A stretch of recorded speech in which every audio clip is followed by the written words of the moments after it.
정조대왕, 그의 재위 24년은 왜 평온하지 않았을까요? 숨겨진 위영의 실체를 파헤쳐 봅시다. 조선 역사상 가장 강력한 카리스마와 탁월한 지성을 겸비했던 군주, 바로 정조대왕이시죠. 하지만 그의 재위 24년은 단 하루도 평온할 날이 없었습니다. 어쩌면 정조는 왕위에 오르는 그 순간부터 끊임없이 죽음의 위협에 시달리며 누구보다 고독한 길을 걸어야 했던 왕이었을지도 모릅니다. 과연 누가, 그리고 도대체 왜 그를 그토록 위협했던 것일까요? 우리는 오늘 이 익숙한 이름 뒤에 숨겨진 치열한 미스터리와 숨막히는 생존투쟁의 실체를 파헤쳐 보고자 합니다. 정조의 개혁이 단순히 정책적인 변화를 넘어 목숨을 건 사투의 결과였음을 깨닫게 되면 여러분은 아마 압도적인 몰입감을 느끼게 되실 겁니다. 어린 시절의 정조는 그야말로 비극의 한가운데서 성장해야 했습니다. 새손이었던 그는 늘 불안과 공포 속에서 하루하루를 보냈죠. 그의 아버지, 사도세자가 뒤주에 갇혀 비참한 최후를 맞이했던 그 순간은 어린 정조에게 씻을 수 없는 상처와 함께 평생을 따라다닐 그림자를 드리웠을 겁니다. 뒤주 앞에서 오열하던 어린 새손의 모습은 상상만으로도 가슴을 저미게 하는데요. 이 사건은 단순한 가족사가 아니었습니다. 당시 조선의 정치판을 뒤흔든 거대한 비극이자 권력을 둘러싼 살벌한 암투의 결과였죠. 정조는 이처럼 피로 얼룩진 과거 위에서 자신의 운명을 시작해야만 했습니다. 왕위에 오르기 전부터 그는 이미 수많은 정치적 음모와 끊임없는 위협에 노출되어 있었습니다.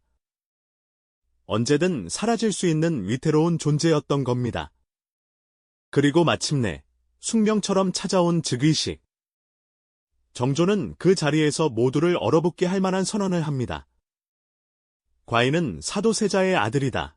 그 한마디는 단순한 신분 확인이 아니었습니다. 자신의 아버지를 죽음으로 내몬 거대한 세력에 대한 정면 도전이자 앞으로 그들과 싸워나가겠다는 비장한 선포였죠.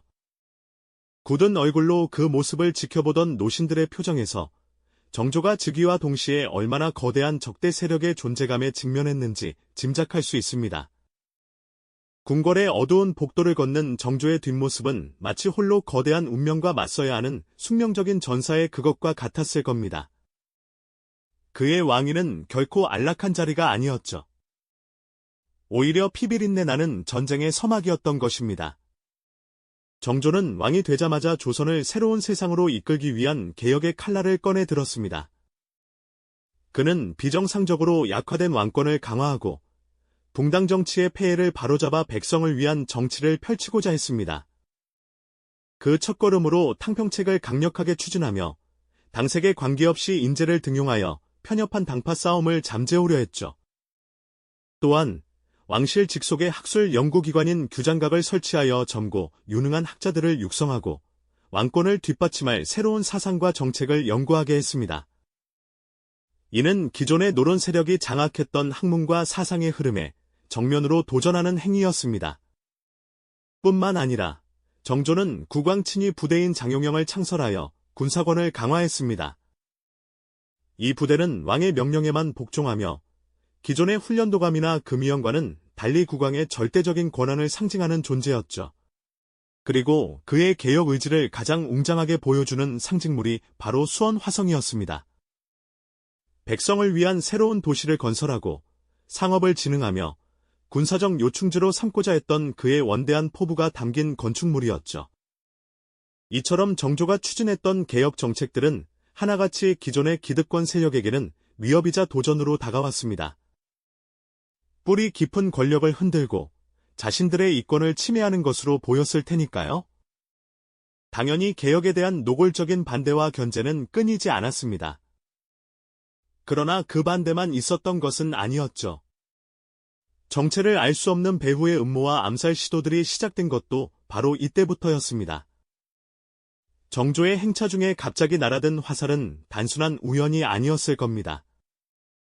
밀실에 모여 은밀하게 모의하는 그림자 같은 인물들의 존재는 정조의 개혁을 방해하려는 세력이 얼마나 깊숙이 침투해 있었는지를 여실히 보여주는 대목이죠.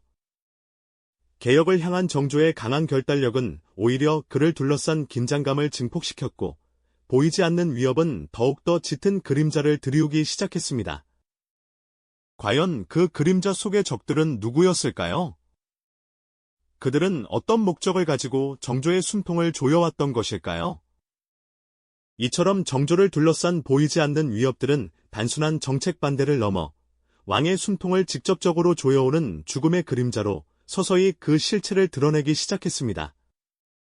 과연 그 깊은 그림자 속의 적들은 누구였을까요?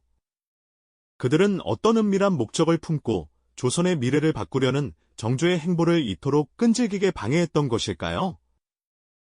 이 질문에 대한 답은 놀랍게도 그리 멀지 않은 곳에서, 심지어 정조의 가장 가까운 곳에서부터 충격적으로 모습을 드러내기 시작합니다. 정조의 재위 초, 강력한 왕권 강화를 꿈꾸며 새로운 조선을 도모하던 그에게는 한때 그 누구보다 든든한 조력자가 있었습니다. 바로 홍구경이었죠. 그는 정조의 즉위에 결정적인 공을 세우며 신임을 얻었고, 한때는 세도 정치의 기틀을 마련했다고 평가받을 정도로 막강한 권력을 휘둘렀습니다. 하지만 권력이란 때로는 사람의 마음을 걷잡을 수 없이 변화시키지 않습니까? 홍구경은 자신의 누이를 원빈으로 책봉하며 외척 세력의 중심에 서려 했고, 심지어 왕실 종친을 해치려 했다는 끔찍한 의혹까지 받게 됩니다. 권력의 정점에서 오만함과 탐욕에 사로잡힌 그의 행동은 더 이상 용납될 수 없었고, 결국 정조는 고심 끝에 그를 내칠 수밖에 없었습니다. 이는 단순한 권력 다툼을 넘어선 사건이었습니다. 정조의 개혁을 함께 이끌던 최측근마저도 왕권을 위협하는 거대한 세력의 일부가 될 수 있음을 보여주는 섬뜩한 경고와도 같았죠. 믿었던 자의 배신은 정조에게 깊은 상처와 함께 인간적인 회의감까지 안겨주었을 겁니다. 이로 인해 그는 더욱 고독한 길을 걸을 수밖에 없었을 테고요. 하지만 이러한 내부의 균열보다 더욱 충격적인 사건들이 정조를 기다리고 있었습니다. 바로 그의 생명을 직접적으로 노린 암살 시도들이었죠. 가장 대표적인 것이 바로 정조 암살 미수 사건으로 여러 차례 기록된 일화들입니다. 어느 날 밤, 정조가 창덕궁 후원의 주암루에서 밤늦도록 독서에 몰두하고 있을 때였습니다. 쥐죽은 듯 고요하던 밤의 정적을 깨고 갑자기 지붕 위에서 괴한들이 침입해 들어오는 일촉즉발의 상황이 벌어진 것이죠. 어둠 속에서 번뜩이는 칼날은 정조의 목숨을 향해 겨눠졌고, 그야말로 생사의 기로에 선 아찔한 순간이었습니다. 보통의 군주였다면 크게 동요하거나 공포에 질려 무너졌을 법도 한데요. 정조는 달랐습니다. 그는 침착함을 잃지 않고 냉철하게 상황을 파악하며 오히려 괴한들을 향해 서리빨 같은 기세로 명령을 내렸습니다. 누구냐? 감히 왕의 처소에 침입한 자들을 당장 잡아라. 그의 목소리에는 두려움보다 왕으로서의 압도적인 위엄과 흔들리지 않는 결단력이 담겨 있었죠. 이 불길한 침입은 단순한 도둑질이 아니었습니다. 정조의 개혁에 반대하는 세력이 얼마나 대담하고 얼마나 집요하게 그의 목숨을 노리고 있었는지를 여실히 보여주는 피비린내 나는 증거였죠. 이 사건은 정조에게 큰 충격과 동시에 더욱 깊은 의문을 안겨주었습니다. 과연 누가, 어떤 세력이 이토록 은밀하고도 조직적으로 자신을 노리는 것일까요? 정조는 이 암살 시도를 단순한 해프닝으로 치부하거나 우연으로 넘기지 않았습니다. 그는 밤늦도록 책상에 앉아 사건의 배후를 끈질기게 추적하고 관련 기록들을 꼼꼼히 살폈습니다.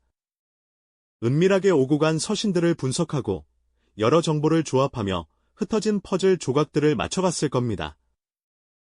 그의 비범한 지략과 통찰력은 이때 더욱 빛을 발했죠. 정조는 이 모든 위협의 뿌리가 단순한 개인의 불만이 아니라 거대한 권력 집단, 즉 기존의 기득권 세력이 자신들의 기득권과 이권을 지키기 위해 벌이는 조직적인 음모임을 명확히 간파했습니다. 그들은 궁궐 깊숙이, 심지어 왕의 가장 가까운 측근들 사이에까지 그림자처럼 침투해 있었던 것이죠. 정조는 이 그림자 속의 적들과 정면으로 맞서기로 결심합니다. 그는 단순한 응징을 넘어 적들의 실체를 만천하에 드러내고 그들의 뿌리를 송두리째 뽑아내려 했습니다. 이를 위해 그는 왕의 친위 부대인 장용영을 더욱 굳건히 강화하고 규장각을 통해 자신의 친위 세력을 더욱 폭넓게 양성하며 백성을 위한 사법체계를 개혁하는 등 다각적인 노력을 기울였죠. 한편으로는 신하들의 동향을 면밀히 살피고 때로는 직접 미행을 지시하며 적들의 은밀한 움직임을 뼛속까지 파악하기도 했습니다. 고독한 왕의 싸움은 밤낮 없이 계속되었습니다. 자신의 모든 것을 걸고 조선의 밝은 미래를 위한 비전을 지키기 위해 그는 거대한 어둠에 맞서는 지적이고 심리적인 싸움을 단 한순간도 멈추지 않았습니다. 이처럼 정조의 재위 기간은 단순한 국정 운영의 역사를 넘어 자신의 목숨을 건 치열한 생존 투쟁이 연속이었던 것이죠. 과연 정조는 이 끝나지 않는 싸움에서 최후의 승리를 거둘 수 있었을까요? 이 영상이 도움이 되셨다면 좋아요와 구독 부탁드립니다. 여러분의 응원이 제게 큰 힘이 됩니다. 다음 영상에서도 더 유용한 정보를 공유하겠습니다. 감사합니다.